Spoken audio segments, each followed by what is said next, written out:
July 1946, every man, woman, and child in the Philippines turned out to celebrate the most significant holiday in their country's history. In Manila, citizens witnessed the fulfillment of a dream that was centuries old. Their country, nurtured by the United States for 48 years, at last became an independent nation. A new democracy with a government like ours, based on an enlightened Constitution and Bill of Rights.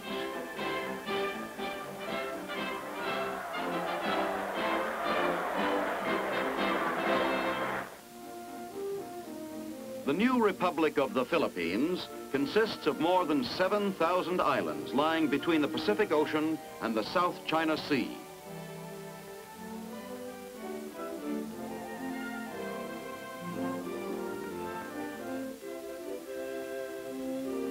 The largest of them are Luzon in the north, where Manila, the capital, is situated, and Mindanao in the south.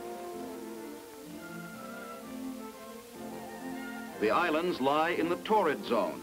They have little variation in temperature, which in nearly all of them ranges between 70 and 90 degrees. Humidity is high, and the annual rainfall is heavy.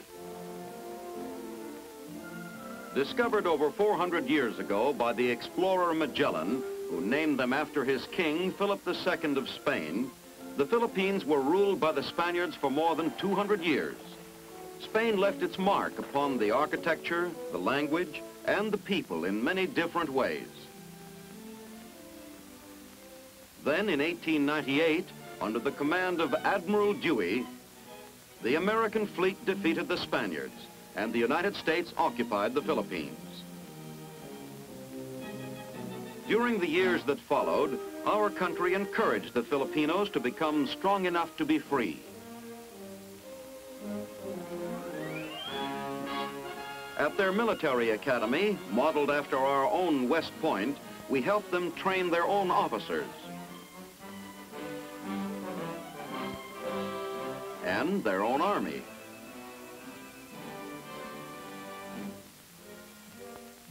Most important, we guided them in educating their people and in establishing a democratic political system. Yet before the dream of independence could be realized came World War II and the bombing of the open city of Manila on 26 December 1941.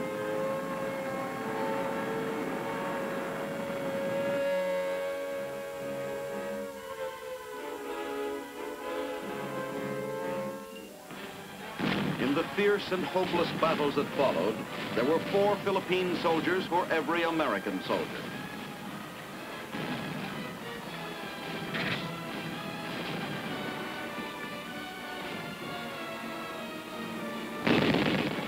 The brave struggle of the Filipinos before the American surrender and during the long years of occupation that followed earned the deserved respect of the whole world.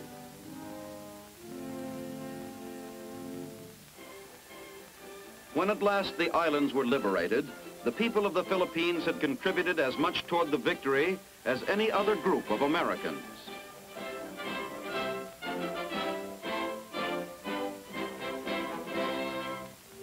With the help of the United States, they set about the tremendous job of rehabilitating their people and reconstructing their war-torn country.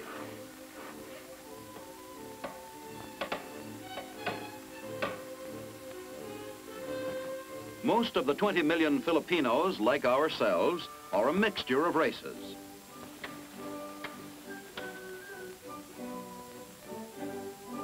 Except for a handful of pygmies, the Negritos, who keep to themselves in the mountain forests, the Filipinos are descended from peoples who came from Indonesia and the mainland of Asia. The vast majority of Filipinos have been Christians ever since the Spaniards ruled the country. Some 15 million Catholics, almost 2 million members of the Philippine Independent Church, and about 500,000 Protestants make the Philippines the only Christian nation in the Far East.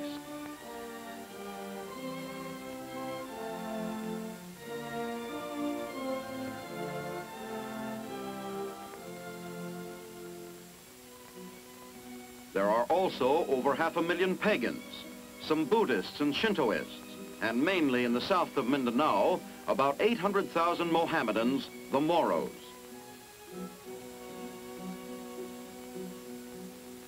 The Moros' biggest town, by the way, is a place you've heard of, Zamboanga, where the monkeys have no tails.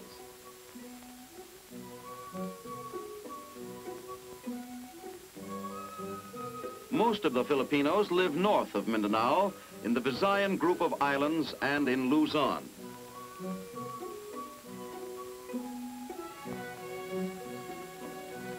The greatest number of them are farmers, living in countless small towns and barrios.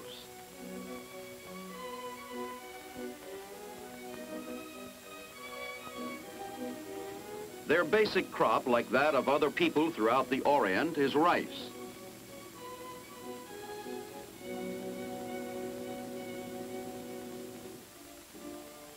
Although their living standards are higher than those of most Asiatics, they live simply and work hard. For many thousands of other Filipinos, fishing is a means of livelihood.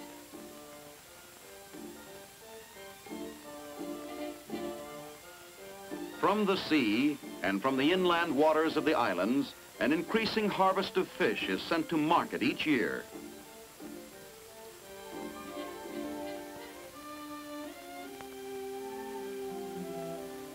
It is an essential addition to the rice, which is the main course in almost every meal.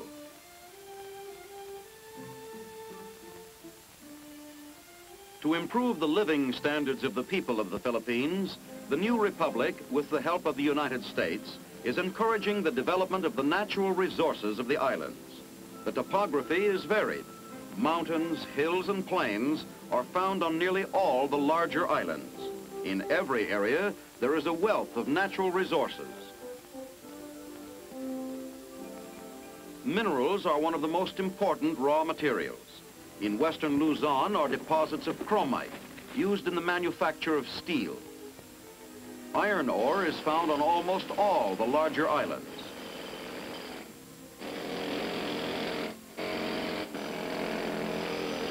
There are also deposits of gold. With the help of new mining equipment, gold production is increasing.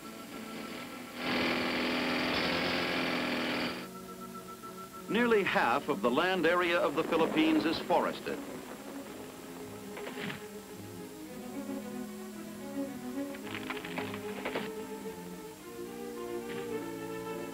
Besides mahogany, there are other hardwoods practically unknown abroad.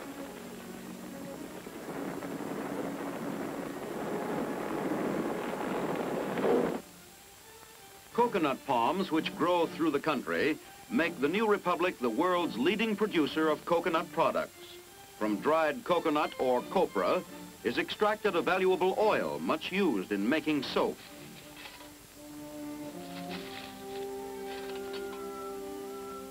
Abaca flourishes in the southern islands. The tough Abaca fiber is one of the Philippines' best-known products, Manila hemp.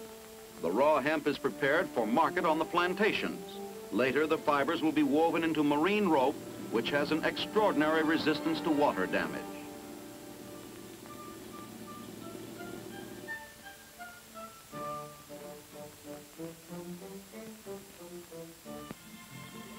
Sugarcane is a crop of great importance to the Philippine economy. The present yearly sugar production has already passed the pre-war peak.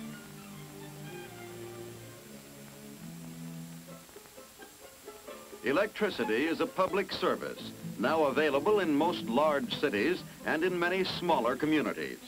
The power of the country's rivers and streams helps supply an ever-growing quantity of electric power to the expanding Philippine industries.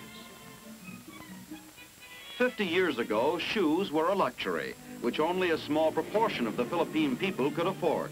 Today, shoe manufacturing is becoming an important industry.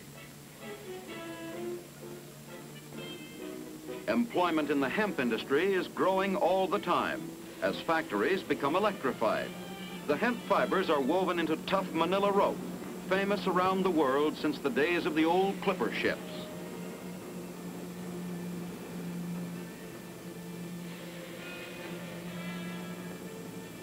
A growing quantity of other goods are making the words "Made in the Philippines" an important trademark throughout the world.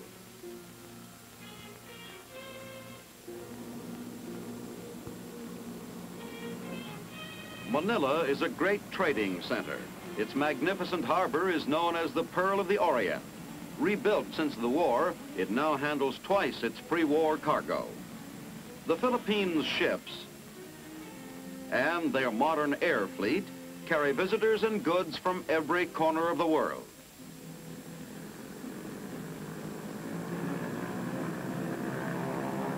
Knowing that the future of any country depends mainly on the strength, skill, and imagination of its people, the new republic has spared no efforts to educate its citizens.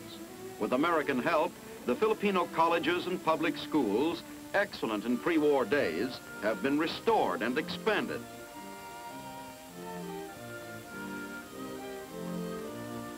English is the language used for teaching in the schools. Tagalog, one of the 87 languages and dialects spoken throughout the islands, is, however, a required subject in all elementary grades. Medical schools graduate an increasing number of doctors and nurses.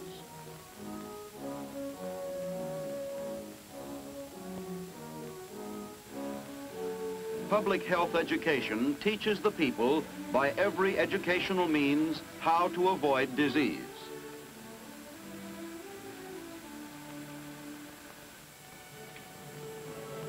The Filipinos, justly proud of what they have accomplished, still face many problems. Some are natural to a new country.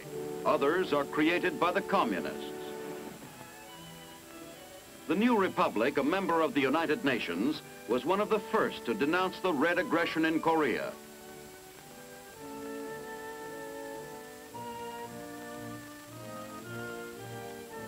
Shiploads of Filipino troops were sent to Korea to fight side by side with other United Nations soldiers.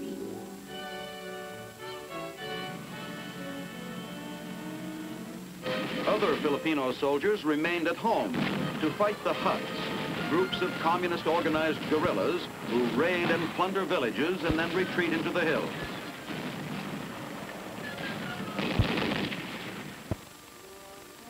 The Philippine Islands are an essential link in the free world's defense arc in the Far East.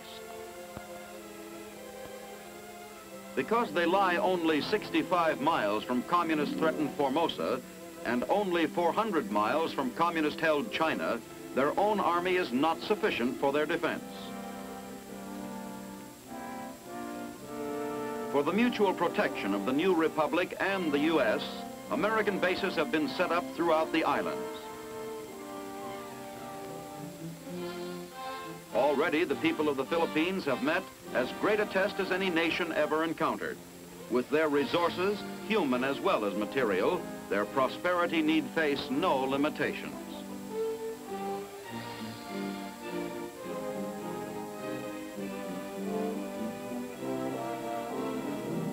Devoted to their country and loyal to their friends in other free lands, they are building a firm foundation for their progress and for the defense and peace of the free world.